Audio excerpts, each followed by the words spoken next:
Assalamualaikum warahmatullahi wabarakatuh. Waalaikumsalam warahmatullahi wabarakatuh.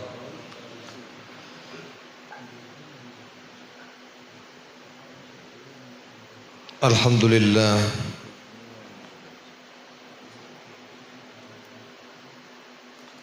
Alhamdulillahi hamdan yafuku hamdal hamidin min ibadihi wa syukra syakirin hamdan yuwafi ni'amahu wa yukafi'u mazidah. Ya Rabbana lakal hamdu kama yanbaghi li jalali wajhika wa 'azimi sultanik. Subhanaka la nuhsi thana'an 'alaika anta kama athnayta 'ala nafsik. Falakal hamdu hatta tarda wa lakal hamdu idza radit wa lakal hamdu ba'da ridha. Allahumma salli wa sallim ala sayyidina wa maulana Muhammadin tibbil qulub wa dawaiha wa afiyatil abdan wa shifaiha nurul absar wa diaiha wa qutil arwah wa ghidaiha wa ala alihi wa sahbihi. Ingkang sami-sami kawula panjenengan mulyakaken sedanten para habaib, anak cucu baginda Rasul Muhammad sallallahu alaihi wasallam. Ugi sedanten para kiai, para ulama penyambung lidah baginda Rasul Muhammad sallallahu alaihi wasallam, yang mereka semuanya tidaklah menjadi yang dimuliakan oleh Allah Subhanahu wa taala dan dimuliakan oleh umat Nabi sallallahu alaihi wasallam, melainkan karena sambungnya mereka dengan Rasulullah Muhammad sallallahu alaihi wasallam, yang alhamdulillah hadir di tengah-tengah kaula panjenengan, dari para masyayikh, dari para sesepuh kita, Ami Hamzah bin Abdurrahman, juga Hari Hussein, juga Kiai Zami Khudda Wali Syam, dan juga seluruh para asatid, para sepuh, bini sepuh, nang rawuh, datang menika majelis. Alhamdulillah kaula panjenengan saged rawuh datang menika majelis dalam rangka melantunkan pujian kita kepada baginda Rasul Muhammad sallallahu alaihi wasallam, yang kita memahami setiap apa yang keluar dari lisan kita tidaklah dibutuhkan oleh Nabi, tidak menambah kemuliaan Nabi, tapi justru sebaliknya semua itu kembali kepada kita. Dikatakan oleh para ulama bahwasannya ketika mereka itu memuji-muji Rasulullah, mereka mengatakan ma madahtu Muhammadan bi qasidati. Aku tidak lagi, saya tidak sedang memuji Nabi Muhammad sallallahu alaihi wasallam dengan gubahan qasidahku, walakin muddihat qasidati bi Muhammadin. Menjadi terpuji qasidah ini ketika di situ disematkan nama sosok mulia Nabi Muhammad sallallahu alaihi wasallam. Maka sejatinya hadirin yang dirahmati oleh Allah, siapapun yang lisannya gerak muji Nabi bukan nambah kemuliaan Nabi, karena Nabi ketika sudah dipuji oleh Allah, fama miqdaru ma tamdahul wara. Apa bobotnya pujian bagi selain Allah? Idzallah asna alaihi fil Qur'anil munazzali.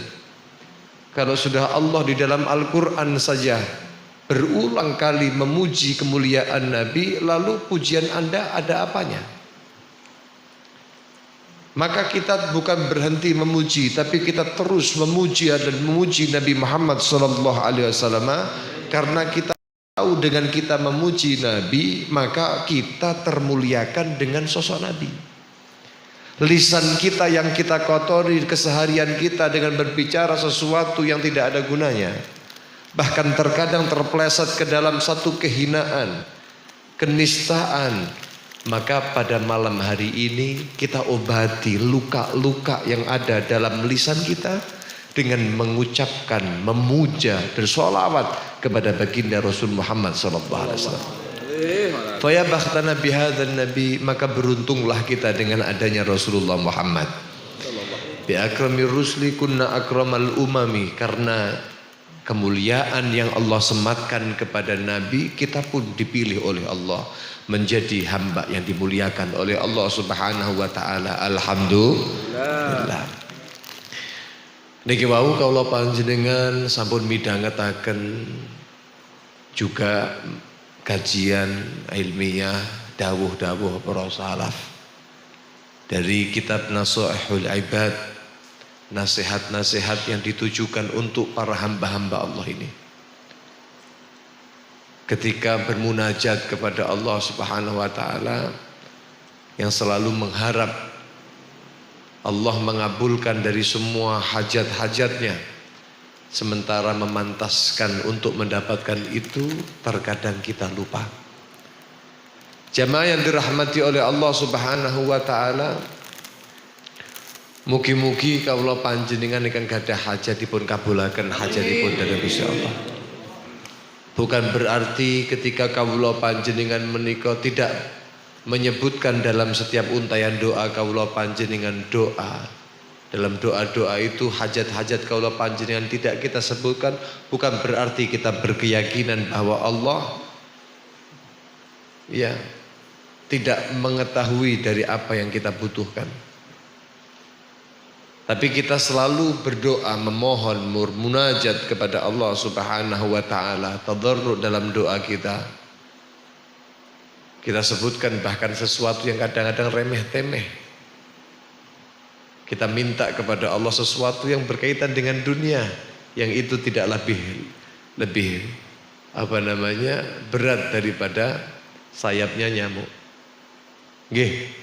Tapi kadang-kadang fokusnya donga kula panjenengan model ngoten, ya Allah rezeki Allahumma rzuqna, wis pokoke intine duit seniku lah intine. Nggih napa mboten? Nggih. Padahal itu kan sesuatu yang sangat-sangat remeh sekali di mata Allah Subhanahu wa taala. Kita meminta perkara yang paling remeh di mata Allah. Tapi kita tidak mengapa. Walaupun itu adalah perkara yang paling remeh. Yang Habib Ali bin Muhammad al-Habsyi mengatakan, aku tidak pernah berdoa meminta kepada Allah untuk Allah memberikan aku dunia. Ya, karena beliau tahu bahwa itu remeh di mata Allah. Tapi kula panjenengan juga bisa mengaca bahwa Nabi SAW beliau memerintahkan is'alillah walau fi milhi darik, minta kepada Allah walaupun masalah dapur rumah tangga kamu. Artinya apa? Seremeh apapun kita minta kepada Allah. Minta. Dalam permintaan kawula panjenengan bukan berarti kita itu ada satu pemahaman bahwa Allah hanya mengabulkan apa yang kita sebutkan. Sejatinya keyakinan kita adalah qad kafani ilmu Rabbi. Allah Maha tahu, sudah cukup pengetahuan Allah itu meliputi dari semua apapun yang kita miliki, yang kita hajatkan. Min su'ali wa ikhtiyari, dari permintaan kita, pilihan A, B, C, mana yang paling kita cocoki. Lek mobil niku Avanza apa Panther, Innova, nggih. Nggih. Ya ono kan Panther Mania kan ada. Terus ono sing apa? Hijet. Iya hijet mania. Ada orang yang punya keinginan itu ada. Nah, apakah kemudian harus disebutkan itu? Qad kafani ilmu Rabbi min su'ali wa tiyari. Semua ditahui oleh Allah. Allah tahu semuanya. Adapun kita tetap meminta kalau kita sudah tahu. Nggih apa lah Allah wis seru kok awakmu panggah donga. Nggih. Ini kan di antara tadi yang disebutkan di situ kan apa? Munajat kepada Allah Subhanahu wa taala. Lho apa gak ero lek Gusti Allah niku Maha Pengampun. Terus awakmu ngomong antal karim, anta ghafurur rahim. Hah? Lah mbok pikir Allah tidak tahu kalau Allah punya sifat seperti itu. Ya Allah dzunubi katsira. Lah apa Gusti Allah gak ero lek dosamu kakeh. Allah tahu kamu punya hajat apapun kamu sebutkan, Allah tahu. Tapi bukan berarti bahwa ketika Allah sudah mengetahui, kita punya keyakinan Allah maha mengetahui apa yang diinginkan, apa yang ada dalam hajat hambanya, bukan berarti kita meninggalkan doa, karena di dalam rintihan dan doa itu ada ibadah. Bahkan dijadikan doa itu adalah muhul ibadah. Kenapa? Muhul ibadah. Otak dari ibadah terletak pada doa. Terbukti sholat yang menjadi ibadah mahdah, ibadah yang murni kita untuk kepada Allah Subhanahu wa taala itu secara bahasa saja adalah ad-doa. Donga kebaikan. Nggih ngoten apa mboten? Artinya hampir semua ibadah kita pasti tersentuh dengan doa permohonan kepada Allah Subhanahu wa taala. Pramila doa itu adalah sebuah ibadah, bahkan mohon ibadah. Kita dalam rangka imtithalul amr. Dalam rangka kita itu memenuhi daripada perintah Allah Subhanahu wa taala. Ud'uni astajib lakum. Allah yang perintahkan ud'uni, minta kepadaku. Nanti Allah kemudian berjanji bahwa aku pasti akan mengabulkan semua permintaan kalian. Bahkan perbedaan antara Allah Subhanahu wa taala dan hamba. Ketika hamba Allah Subhanahu wa taala diminta, maka mereka itu akan marah. Akan tetapi Allah Subhanahu wa taala akan murka ketika kita meninggalkan doa. Allahu yaghdabu in tarakta su'alahu. Allah akan marah kalau kamu itu meninggalkan doa-doa kamu. Allahu yaghdabu in tarakta su'alahu wa bunai Adam, tapi anak Adam ini hina yus'alu yaghdabu, mereka direngei, digereweli teng pundi-pundi. Duwe KI pertama ngarep lawangane we greweli untuk harapan kono we saumpama sampluk ya, sumpah terus keroyok terus, desak terus ya. Ini bedanya.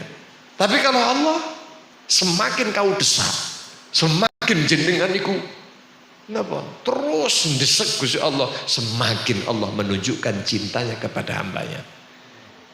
Terkadang Allah tidak mengabulkan dari apa yang kita minta dari hajat kita. Allah menginginkan kita untuk merintih doa kepadanya. Kita gak sadar, ya betul niki kok gak terkabulkan doa-doa saya begini. Allah merindukan rintihan hambanya. Sementara kau yang dipilih untuk merintih, tapi mengapa setetes air mata pun untuk kau berdoa kepada Allah tidak pernah menetes.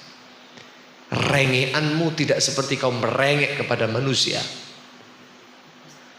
Maka jamaah yang dirahmati oleh Allah Subhanahu wa taala, doa yang dipanjatkan oleh seorang hamba kepada Allah Subhanahu wa taala merupakan sebuah saksi bahwa hamba itu adalah hamba yang hina, yang tidak memiliki dharra wala naf'ah, tidak memiliki kuasa apapun ketika dihadapkan dengan kuasa Allah Subhanahu wa taala. Fadu'ai wabtihali syahidun li biftiqari.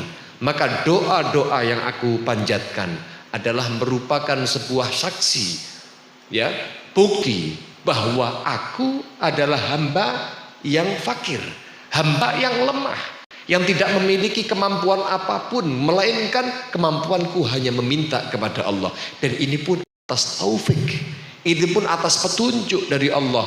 Orang tanpa taufik, hidayah dari Allah, berat lisannya untuk meminta kepada Allah. Hanya rasa sombong, hanya rasa merasa mampu yang dia miliki di dalam hati, sehingga dia meninggalkan doanya kepada Allah dan merasa bahwa semua yang terjadi adalah karena keringat yang bercucuran darinya. Na'udzubillahi min.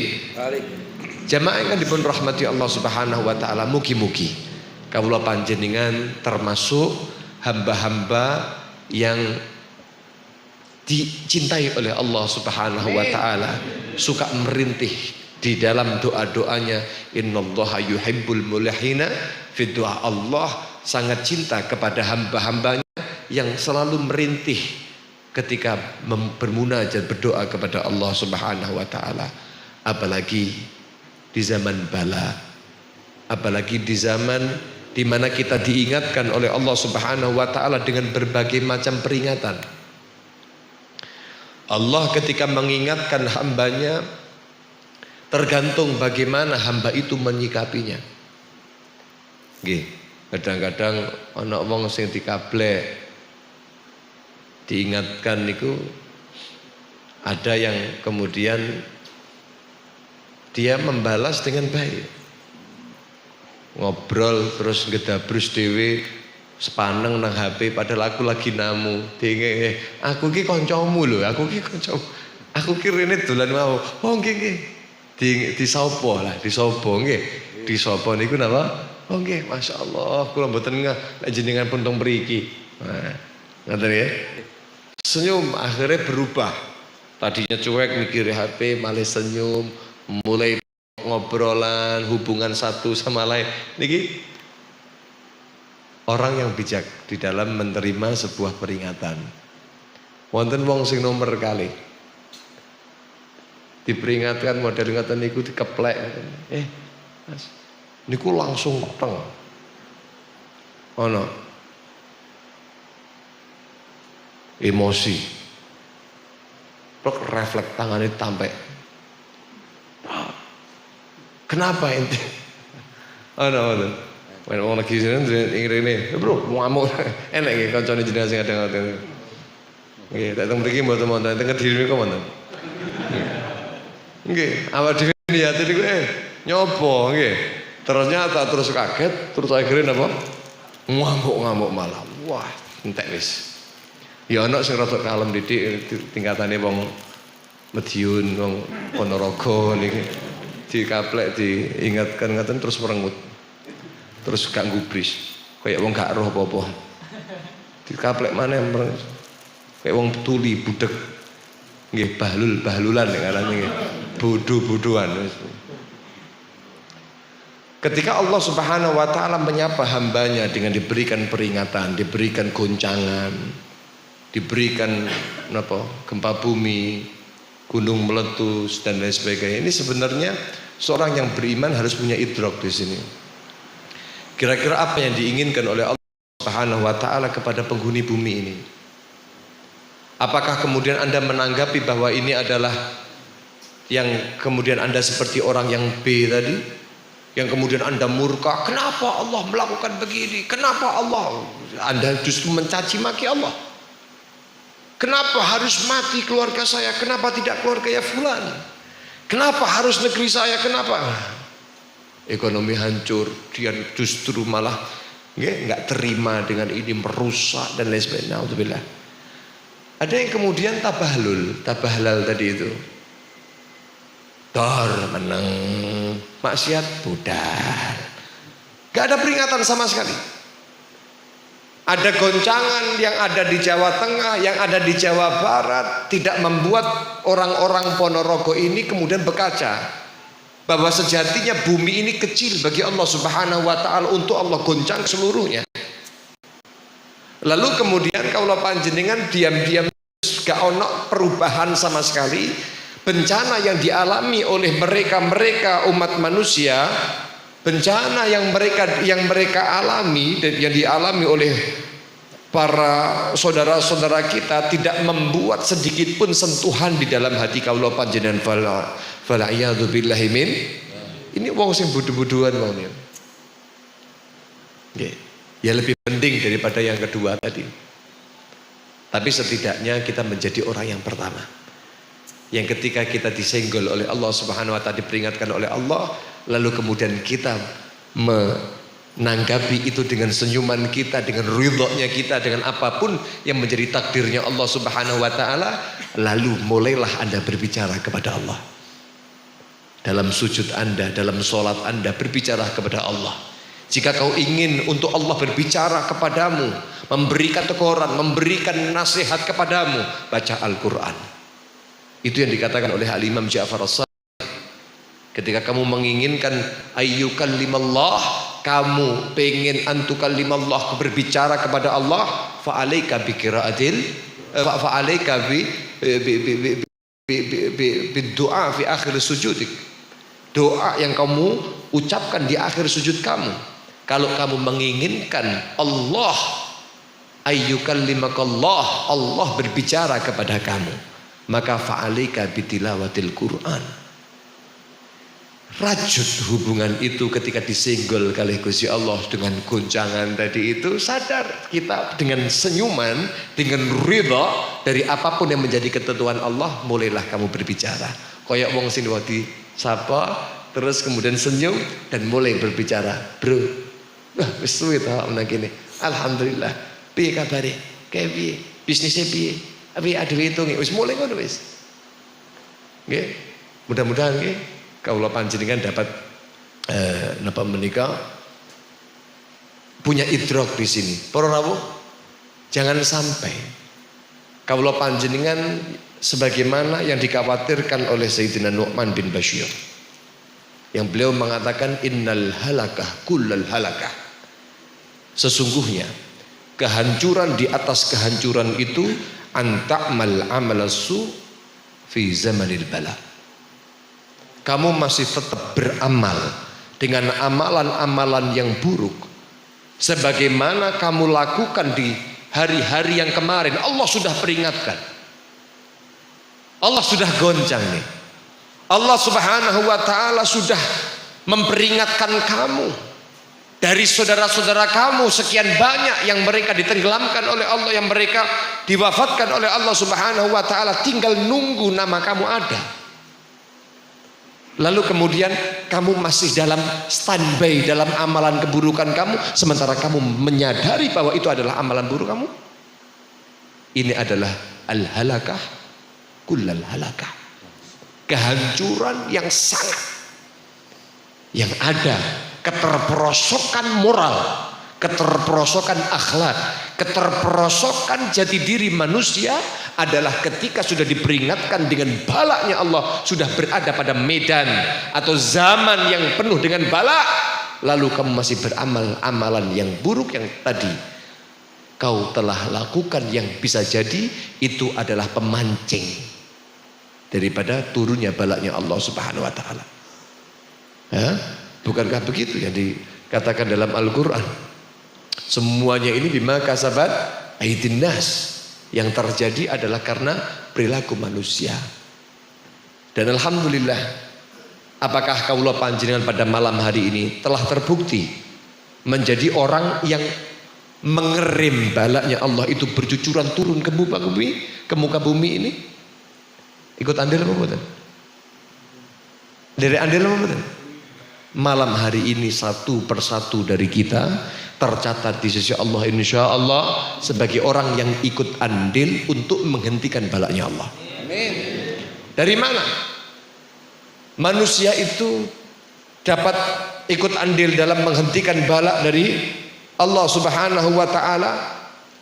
Dalam kitab Nafkhutti bil Atiri fi manaqib Asy-Syatiri niku dipun sebutaken bahwa majalisul ilm, majelis ilmu seperti pada malam hari ini, fiha khairun kabir. Di dalam majelis ilmu itu ada kebaikan yang begitu besar, luar biasa. Yang dikatakan oleh Habib Abdullah bin Umar Syatiri ini, yadfa'ullah bihal balaya wal masaib,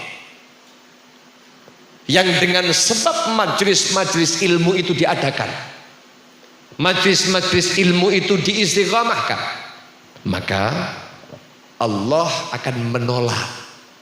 Yadfa'ullah biha, dengan sebab majlis-majlis yang ada al-masaib, balaya wal masaib, bala yang Allah turunkan dan musibah yang Allah berikan kepada hambanya. Mudah-mudahan kawula panjenengan pun tampi dening Allah Subhanahu wa taala, sehingga amal ini akan menjadi sebuah penyebab untuk Allah Subhanahu wa taala turunkan rahmatnya, dan Allah hentikan dengan itu ya dari masaib balaya yang Allah Subhanahu wa taala berikan ini. Mudah-mudahan kita semuanya dalam keadaan baik, kita dalam keadaan yang diridhai oleh Allah Subhanahu wa taala, sehat semuanya, panjang umur, terutama walid Al-Habib Mustafa bin Muhammad bin Tahir Ba'abud yang sudah sebulan ini ya beliau tidak dapat hadir, sebulan lebih ya, udah hampir 40 hari beliau tidak dapat hadir di majlis-majlis ilmu, majlis-majlis semacam ini. Tapi Anda harus ingat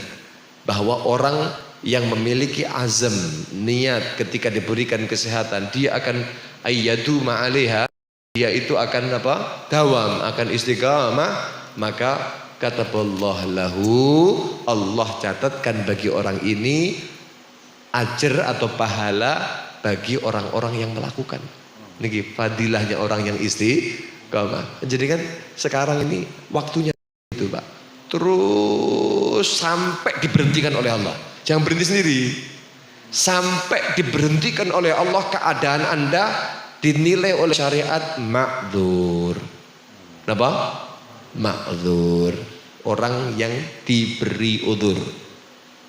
Dawuhipun Kanjeng Nabi, idza maridul abdu aw safara, ketika orang sakit atau orang bepergian, seorang hamba ini kutiba lahu, akan dicatatkan bagi orang yang demikian itu amal apa?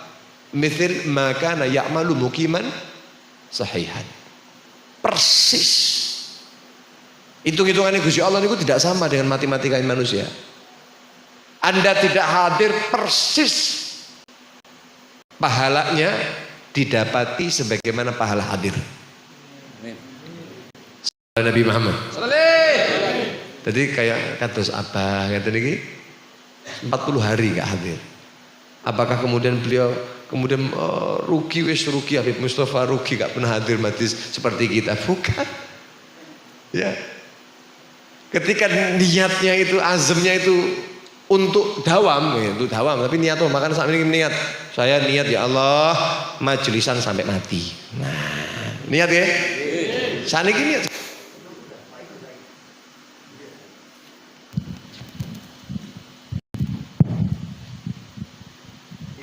Saat ini mawon jenengan nih niat, nanti setelah ini berarti jenengan nanti diberhentikan oleh Allah wis garek panen nih. Nggih, garek panen. Muga-muga nggih kawula panjenengan dipun paringi sehat wal afiah. Abah dipun paringi sehat wal afiah, panjang umur fi taatillah wa taati Rasulillah sallallahu alaihi wasallam. Panjenenganipun Ami Hamzah mugi-mugi panjang umur sehat wal afiah. Sedanten Yai Zami Habib Husain sedanten para sepuh, para asatidz panjenengan sedanten mugi-mugi sedanten hajatipun dikabulaken dening Allah Subhanahu wa taala dengan disertai ridhanya Allah Subhanahu wa taala, tidak mati kecuali setelah panjang umur sehat afiat, kehidupannya diberikan kehidupan yang sakinah mawaddah warahmah, mati ditutup dengan husnul khatimah. Amin Allahumma amin. Bisiril Fatihah.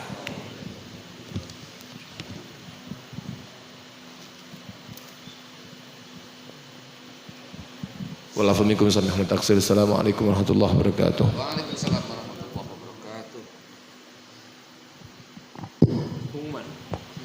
Nggih, kula umumne sing titik niki ben mantep. Nggih. Benjing niki malam napa niki? Malam Jumat. Benjing malam Sabtu. Nah, Sabtu kliwon nggih. Kula suwun dhateng panjenengan sedanten. Nggih. Jadi as-sabiqunal awwalun. Nggih, dados tiang-tiang as-sabiqunal awwalun, karena besok ada pembukaan napa nggih? Bukan pembukaan jalsa, pembukaan latihan jalsa. Nggih maos napa? Maos Diyaul Lame mangke sembari mengenalkan ke masyarakat pembacaan Diyaul Lame. Nanti kalau sudah suan-suan ke kiai para ulama di di Madiun termasuk kami Hamzah nanti sowan ke sana nggih. Kalau sudah sowan-sowan begitu nanti minta ridho mereka, minta petunjuk mereka. Lek dilarang ya gak usah wis. Mi Hamzah ngomong gak usah wis akeh ngene. Ya gak usah wis, kalau terus nih nggih. Tapi kalau didukung alhamdulillah. Nah niki nanti sowan-sowan dulu terus kemudian baru rekrutmen para khuddam yang dari area Madiun. Barangkali mau saya sambungkan ke Sayyidil Habib Umar lewat khidmah di Jalsatul Itsnain. Nggih, awak dhewe niku penak kayak tausil, Pak. Listrik gak duwe sing penting dadi kabel lah nggih. Tapi siap untuk menjadi kabel. Nggih, kadang konslet barang nggih. Makanya para rawuh ngadepun rahmati Allah benjing panjenengan dipun aturi sedanten nggih.